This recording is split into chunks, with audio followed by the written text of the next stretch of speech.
ఆంధ్రప్రదేశ్ దేవాదాయ శాఖ కమిషనర్గా పనిచేస్తున్న రామచంద్రమోహన్ రావు మీద వైసీపీ నేత పోతున్న మహేష్ చాలా సీరియస్ అలిగేషన్స్ అయితే చేశారు. దేవాదాయ శాఖకు సంబంధించిన దాదాపుగా 5,000 ఎకరాల భూముల్ని కబ్జా చేయడానికి సీరియస్గా ప్రయత్నాలు జరుగుతున్నాయి. అనుమతి లేకపోయినా లేకపోతే అర్హత లేని వ్యక్తులకి పూర్తిగా కూడా ప్రమోషన్స్ ఇస్తున్నారు. చాలా పెద్ద ఎత్తున స్కామ్ జరగబోతుంది. హిందువులు అందరూ కూడా ఏకం కావాలి అంటూ మహేష్ పిలుపునిస్తున్న నేపథ్యంలో అసలు ఏం జరుగుతుంది, ఆయన దగ్గర ఉన్న ఆధారాలు ఏంటి, ఆయన మాటల్లో వినే ప్రయత్నం అయితే చేద్దాం.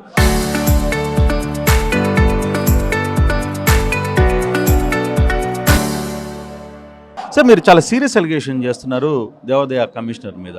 దాదాపుగా 3-4 వేల కోట్లకు సంబంధించిన ఎకరాలు ధారాదత్తం అయిపోతున్నాయి. సింహాచలం భూములు కావచ్చు, లేకపోతే వేణుగోపాల స్వామి టెంపుల్కి సంబంధించిన భూములు కావచ్చు, ఇవన్నీ కూడా ఈ కమిషనర్ కాజేసే ప్రయత్నం చేస్తున్నది ఒక అలిగేషన్ మీరు చేస్తున్నది. నిజంగా మీ దగ్గర ఎవిడెన్స్ ఏమైనా ఉందా దీనికి సంబంధించి? ఏంటి? దేవాదాయ శాఖ కమిషనర్ రామచంద్ర మోహన్ అర్హత లేనటువంటి వ్యక్తి.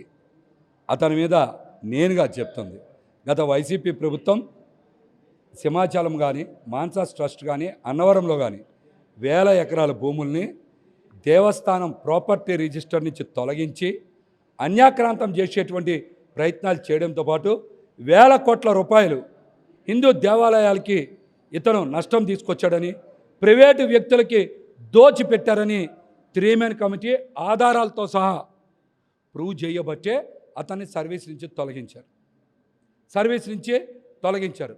తొలగించిన తర్వాత అతను తదుపరి విచారణ జరగకుండా కోర్టు నుంచి ఆర్డర్ తెచ్చుకుంటే వైసీపీ ప్రభుత్వం కూడా అతన్ని కింది పదవికి అతన్ని పంపిస్తే మరలా కోర్టుకు వెళ్ళి నేను కింది స్థాయికి కాదు, నాది పైకి ఆర్డర్ అని చెప్పి మళ్ళీ ఆర్డర్ తెచ్చుకుంటే ఎలక్షన్ టైంలో ముందు అతనికి ఏదో పోస్టింగ్ వచ్చింది.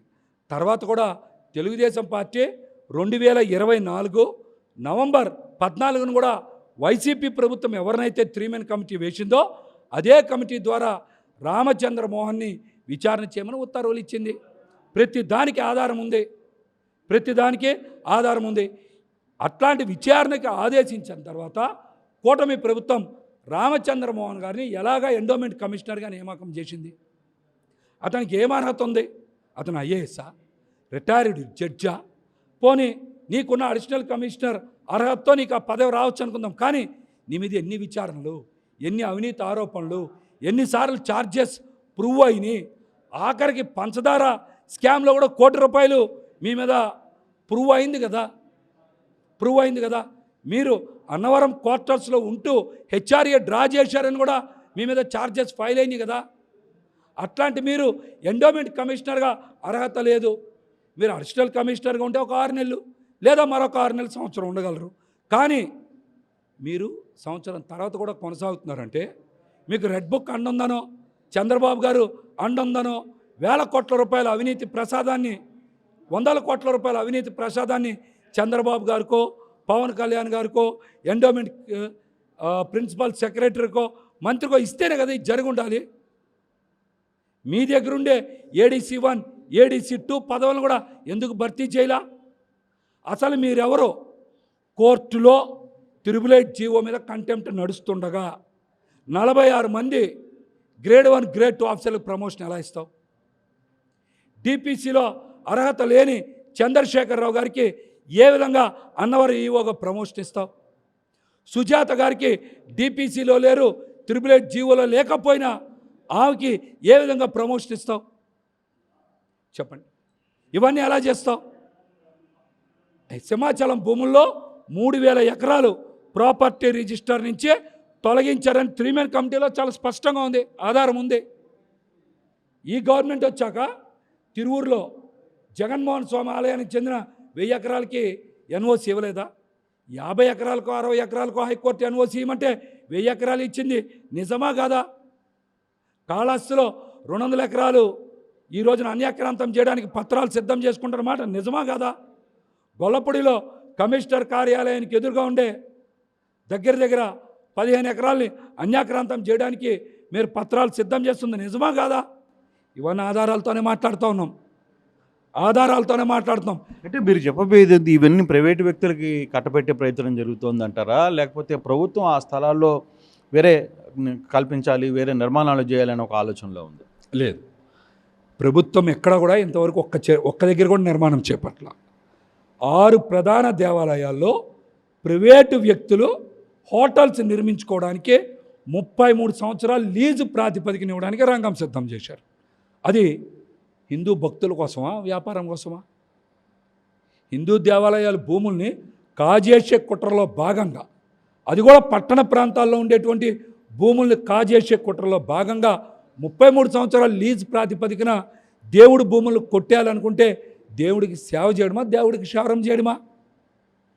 అసలు రామచంద్రమోహన్కి హిందూ దేవుళ్ళంటేనే నమ్మకం లేదు, హిందూ దేవుళ్ళంటే భక్తి లేదు.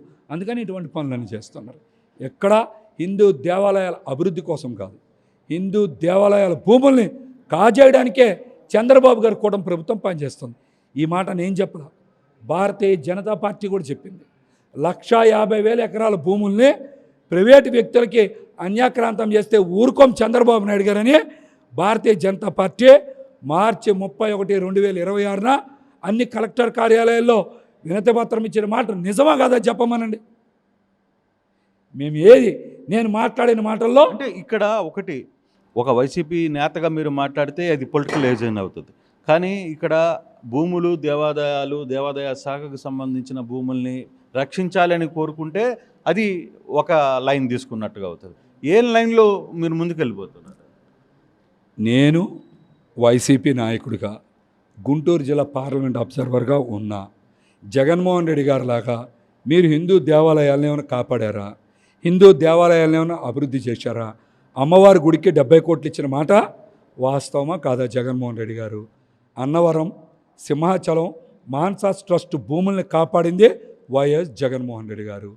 తిరుమలలో అనేక సంస్కరణలు తీసుకొచ్చిందే వైఎస్ జగన్మోహన్ రెడ్డి గారి ప్రభుత్వంలో సుబ్బారెడ్డి గారు.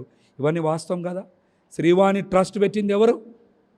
సుబ్బారెడ్డి గారు, వైఎస్ జగన్మోహన్ రెడ్డి గారి హయాంలో. మరి ఈ రోజున అది చంద్రబాబు నాయుడు గారు కూటమి ప్రభుత్వం కొనసాగిస్తోంది కదా. హిందూ దేవాలయాల్ని, హిందూ ధర్మాన్ని, హిందూ దేవుళ్ళ ఆస్తుల్ని కాపాడింది వైఎస్ జగన్మోహన్ రెడ్డి గారు, వైఎస్ఆర్సీపీ ప్రభుత్వం. మీరు అట్లాంటి చర్యలు ఎందుకు తీసుకోవట్లా? ఈ రోజున 1000 ఎకరాల భూముల్ని అన్యాక్రాంతం చేస్తుంది, మీ కళ్ళ ముందు కనబడుతోంది. 150,000 ఎకరాల భూముల్ని ఇచ్చేయాలనుకుంటున్న విషయం చాలా స్పష్టంగా కనబడుతోంది. కాబట్టి హిందూ దేవుళ్ళని కాపాడుతున్నాం, హిందూ ధర్మాన్ని కాపాడుతున్నాం అనేటువంటి ముసుగులో మాయ చేస్తున్నదే చంద్రబాబు నాయుడు గారి ప్రభుత్వం. ఒక హిందువుగా, ఒక వైఎస్ఆర్సీపీ నాయకుడిగా ఖచ్చితంగా మేమైతే ఇవన్నిటిని కూడా రక్షించే ప్రయత్నం జగన్మోహన్ రెడ్డి గారి నాయకత్వంలో జగన్మోహన్ రెడ్డి గారికి చెప్పి చేస్తాం. ఇది మహేష్ క్లియర్గా చెప్తున్నారు. దాని దగ్గర పూర్తి ఆధారాలు ఉన్నాయి. అంటే ఈ ఆధారాలతో కూడా అంటే 2024లో టీడీపీ ప్రభుత్వం వచ్చిన తర్వాత కూడా అతని మీద తిరిమన్ కమిటీ వేసిన పరిస్థితి ఉంది.